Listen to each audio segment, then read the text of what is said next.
Sir, may nagsampa na po ng impeachment complaint against Vice President Lenny Robredo. I won't allow. I won't. Do you think, sir, may basehan po para ma-impeach nga po siya? What are your thoughts po? Look, we just had an election. Guys, lay off. Let's stop it. Can do other things, but do not tinker with the structure of government. I will not countenance it. Elected yung tao. So, why do you have to sit just because he keeps on harping on me? Yeah, this is a democracy. It's freedom of speech.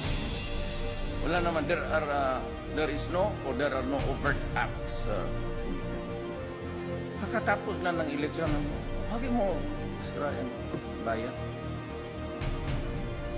Okay, alay mo ako, baka hindi na magising po ka sa bangungot, okay na. Siya naman, pero you create trouble there po.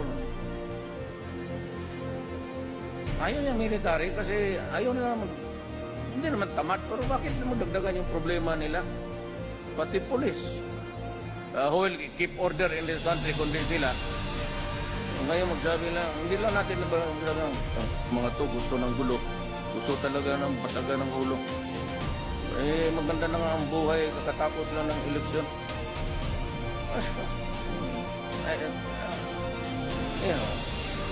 This is a democracy. Leaders are the democracy. It does not have to be son of a it's still the people. Remember that. Follow up. So wala kayong nakikitang mali dun sa ginawa niya, sir, na nagbigay siya ng video dun sa UN Commission on Narcotics and said na may palit ulo? Ma'am, I cannot out of the country for 4 days. I have not been abreast with the...